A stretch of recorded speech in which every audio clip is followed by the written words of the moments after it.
The process of exposing Eidim to be Eidim Zomimim is well known. A second set of Eidim testify that at the time at which the first pair of Eidim claimed they witnessed the event, they were all together at a totally different location. Had the second Eidim simply contradicted the testimony of the first, we would have had a case of 2 against 2, trey v'trey, a standoff.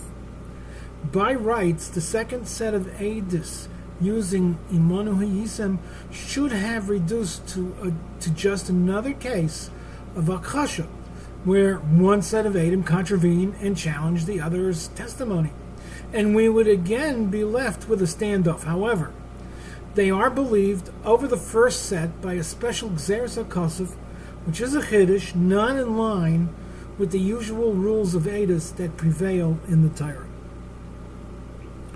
Normally, Eidim that are found to be Zomimim receive the punishment of kashazoma. They receive the judgment they plan to have the victim undergo. However, if Eidim testify that a particular kohen is a chol, a ben grusha, and then they were found to be Zomimim, they do not receive the usual kashazoma, even if they're kahanim, but rather they are given a malkis instead. This is the first Mishnah in Maseches Malkis. The same is true if Edim Zomimim testified that a person killed b'shagig and he committed manslaughter. The Eidim are not consigned to Golas. That would have been, and they were found to be Zomimim, and the Eidim are not consigned to Golas because that would have been kasher zoma mamish, but rather they receive a set of malkis. These and a few other exceptions are a result of psukim that specially exempt these cases. There is a matter of controversy in the case where the Eidim falsely accused the kohen of being a ben chluza. The Ritva and the Ramban in the beginning of Malkis write that in the case of falsely testifying that a kohen's child is a ben chluza, there is no malkis. For a child that a kohen has from a chluza is not really a chalol, and is only posel midrabanan. Since there is no such psul in the Torah, there is no zamam lasos to do anything d'oraisa, hence there will not be an einish of malkis. The Mishnah was not being exact when it employed the phrase ben chalutza. It is just common use to put it together with ben grusha. The Rambam, however, in eidus perik chaf Ches writes that there will indeed be a malkis for falsely testifying that one is a ben chalutza. We need to know the basis for this machlokes. As an aside, if there is a malkis for eidus ben chalutza, like the Rambam says, that means that without the pasuk of loy v'loy l'zaroi, if we were to have given kasher zamam, we would carry out a kasher zamam and make the Edim Zomimim into bnei chalutza. Then there would be a din deraisa to generate a psul darabonim. Very curious. Back to the machlokes. We refer to a machlokes between the Rambam and the Ramban whether there is an isur deraisa to disobey an isur derabonim. The Rambam in Sefer Mitzvah Sharashal states that the pasuk in Dvorim Perkei Zayin, pasuk Yud Aleph, Lo Saser, is a lav for transgressing an isur derabonim. If you are over an isur derabonim, you are over the lav in the Torah of Lo Saser, even though it's not an isur Torah. Even though it's not an isur Torah, what the Chachamim prohibit, they do so. According to the Rambam, they do so by the power of the Torah. And as a result of this ruling, the Rambam holds that a Chacham that opposes the Sanhedrin in a case of an isur derabonim is classified as a zaknim mamre. And this is in particular in regard to the isur of chametz and erev Pesach lachashay shos, because the end of that pasuk, the next pasuk in of Lo Saser, is talking about What if a chacham comes along and says and does not agree? The pasuk is talking about the Sanhedrin, the Bezdin Gadol, promulgated a din derabanan, or a din that you're chayiv lo yisasser for. So according to Rambam, it means an issa derabanan. And then there's a chacham that does not agree, and he continues to paskin there is no such thing. For example, he says that chametz after sheish shos is muter b'hano. We hold it's asur b'hano mirabanan, but according to midarais, it's not. It's muter b'hano. So what if he were to come and say, you know what? If you used chametz after sheish shos to be mekadosh and isha, it's a good to kedushin, and she's chayiv, and she's an eidus, she needs a get. We would hold that vibalt the chamim. This would be according to everybody. Vibalt the chamim made an iser hano of chametz after sheish shos, then the chametz didn't have any value, wasn't a pruta, and wasn't a good to kedushin. So if this chacham continues to go against the full Sanhedrin, he's considered a zaken mamre. That's according to the Rambam. The Ramban disagrees. The Ramban, he holds there is no lav of lo yisasser for an issa derabanan. If you're over an issa derabanan, you're not over an issa derais at all. What was lo yisasser referring to? He interprets the lav of lo yisasser it's referring to an Isser Torah that is found only in Torah Sheba'al Peh. Or, for example, it's only known to us by Allah Moshe Sinai. Allah Moshe Sinai, there's absolutely no hint from the pasuk. It's a Messiah, straight Baal Peh. And if the Chacham, if the Bezdin Paskins, there is such a halacha Moshe Sinai, and the Chacham doesn't agree to the Sanhedrin, and he keeps on to his own, and he paskins against the Sanhedrin, then and only then is he a zaken mamra. But if he talks about an issa derabanan, there is no zaken mamra if the argument is over an issa derabanan. We find a malkis between the Rambam and the Ravid in a different matter, different din, but actually it's over the same issue. In the case of a saita who's to drink the mayim marim, a man was makana his wife that she was mizana, and she's now going to have to drink the mayim marim. The din is the waters will not be baidik if the husband has committed an iser biyah. The water is only baidik if the husband is menuka mi'avai. He's free of an iser biyah. Now, the Ram states that this includes any one of the 21 shniyas that are muter midaraisa but are also midrabanan. There are relatives that are not also midaraisa. For example, if you go up the line in Isha and Bita, it's only 3 dairas, but if midrabanan there's another door, and so on. If he was mizana with one of them, then he's not menuka ma'avai according to the Rambam. But in Hilchas Sait, the Perik Beis, we find that the Ravid disagrees, and he holds that since the Shniyas relatives are all only midrabanan, then the waters are still baidik, and even if he was mizana with one of them, the Ravid is of the same opinion as the Ramban. We can see that an Isser Derabanan has no standing in the Torah, hence the husband will still be called Menuka Melvin. We can argue that this same issue is the machlokes, whether there will be a malkis for eidus ben grusha that were found to be Eidim Zomimim. The Rambam holds that there is an issur min Torah of lo yisasser to marry a chluza. If the Rabbanan said a chluza is like a grusha, then it's an issur midrabanan, and an issur midrabanan is, if you're ever an issur rabbanan, then you're ever lo yisasser. Hence, the offspring is a chalol. And even though he's only puzzle midrabanan, yet such a chol has a standing midaraisa. He's midaraisa puzzle dika midrabanan. Therefore, Edim's testimony created an adverse effect minatayra on the victim.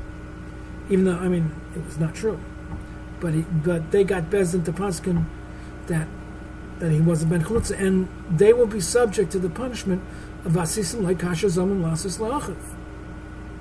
And here's the case of you can't do that, so you give malkis. In the view of the Ramban, however, there is no psul of ben chluza in the Torah.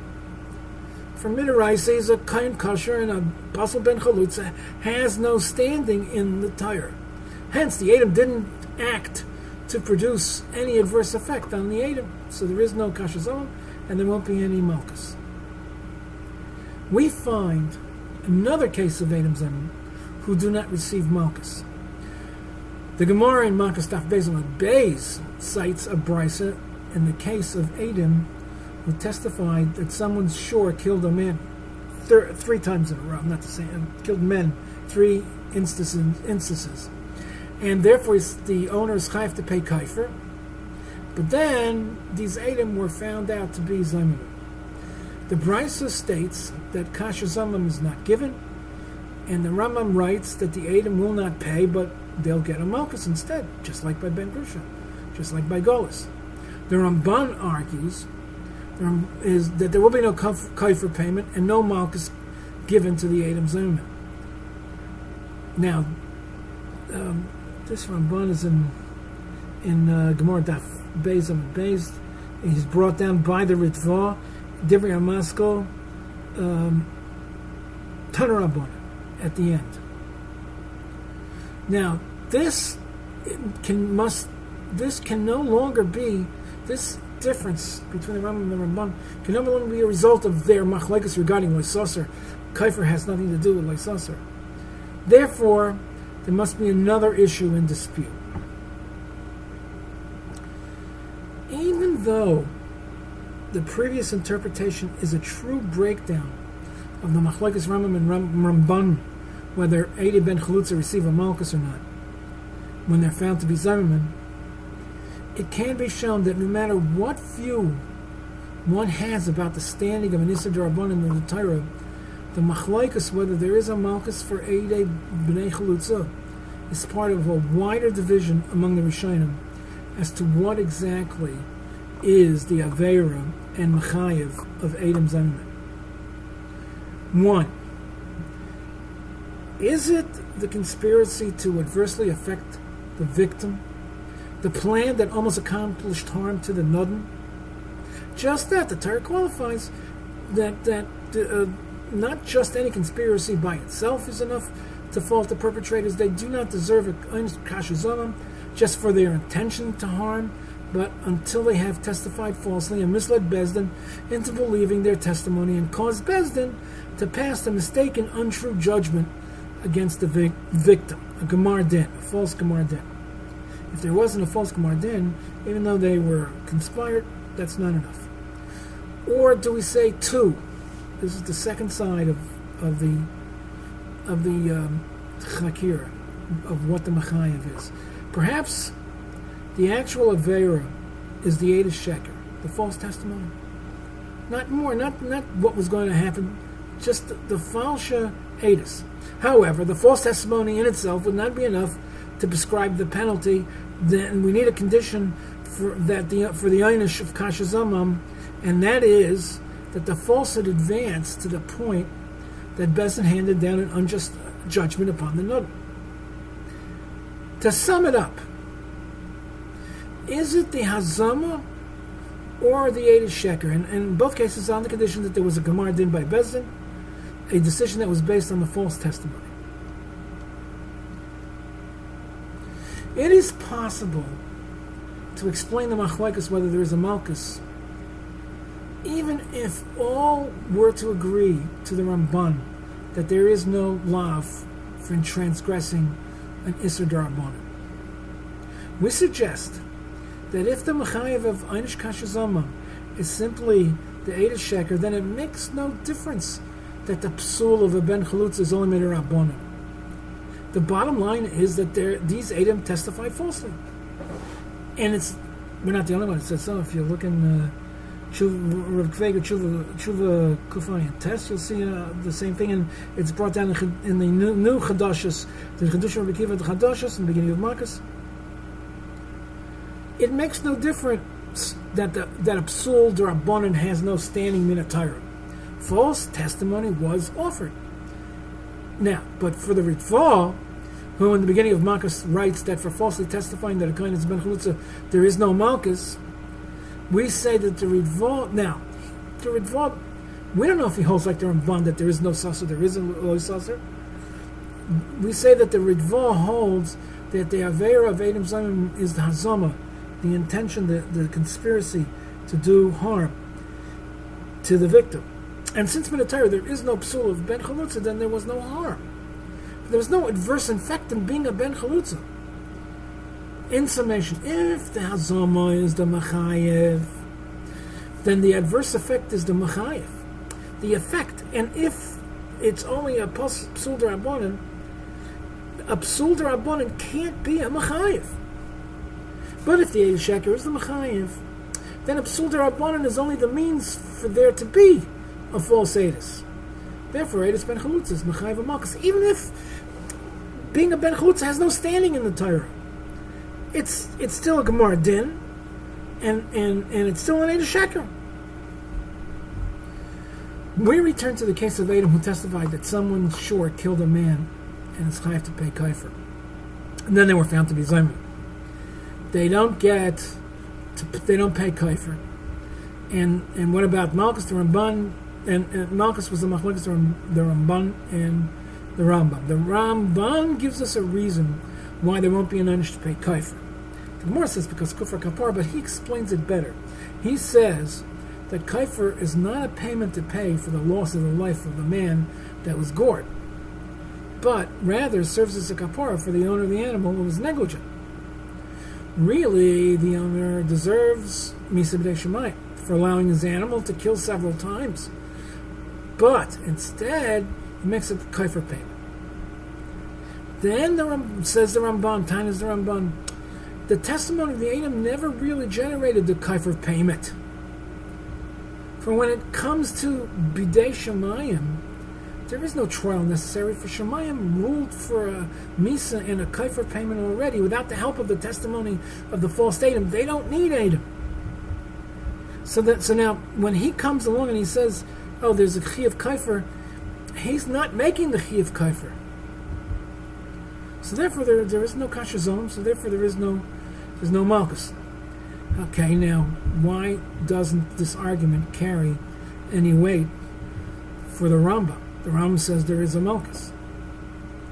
There is no kasher zomim. Fine, but why isn't there a malkis? Like our previous explanation will account for the difference between the Rambam and the Ramban in this matter also. Their positions in this matter aligns with their view as to exactly what is the aveira of Edim Zomimim. If the aveira and mechayev of einish kasher zomim is the conspiracy to adversely affect the victim, as was the position in the Ramban previously, then we must find an adverse effect that was generated by the Eidim. And based on the reason of the Ramban, there was none. It wasn't a testimony of these false Eidim at all, because all is already decided when it comes to an onish on the level of shemayim. It might be the case that they let us know, but they did not generate the chi of kaifer. The Rambam's position, as we have maintained previously, is that the false testimony is the aveira of the Edim Zomimim. If so, they certainly did lie in their testimony, which earns them a malkis, as in all cases where kasher zomim cannot be executed. And the argument of the Ramban won't hold, because there was harm in their testimony. They had Bezin declare a kaifer payment upon the victim. It doesn't help to argue that they didn't generate the chi of kaifer. It was already decided min hashamayim without their help. The Eidim don't have to, according to the Rambam, that the chiv is the eidus, the false eidus. The Eidim don't have to generate the harm. They simply offer false testimony that is harmful, and it was harmful. For even if we discount the fact that it is not really kaifer the victim, because the victim really he's not chayav a kaifer. The victim would have had to pay money undeservedly, according to the Gemara Din that was decided. So Mela was harmful, and they did lie, so therefore they're chayav kasher zomim, but you can't give kasher zomim. Fine, so you give malkis. Why can't you give them a kasher zomim for causing a money outlay? Because the answer is because Bezin thinks it's a kapora. In which case, if it's a kapora, we never force payment. There is ema mashkanin. So they were mechayev these Eidim to make a chiyuv that they never have to pay if they don't want it. There's no. So let what kind of kasher zomim can there be? Give a chiyuv to the Eidim, and if they don't want it, they don't have to pay. And so there is no malkis, there is no kasher zomim. This is actually I didn't say this far. Or Shimon didn't say this far. It's actually a ritva and Makstaf Beis Divrei Maskal Taner Abonon, and in the Bamsa Dvorov over there, it's the Havadi Kusha. He says over there, Lamelo Yishalmu Askum Shahayu Reitz Lachayev Anodin. Okay, just you can look it up over there. But if the Hazama is the Machayev, then generating a Chiv Kaifer is the Machayev. And they never generate a Chiv Kaifer. Even if it's true. They didn't do it, it's Minishamai. We will have more to say in regard to different matters of the dinim of Edim Zomimim in part 2, in Yirtzeh Hashem.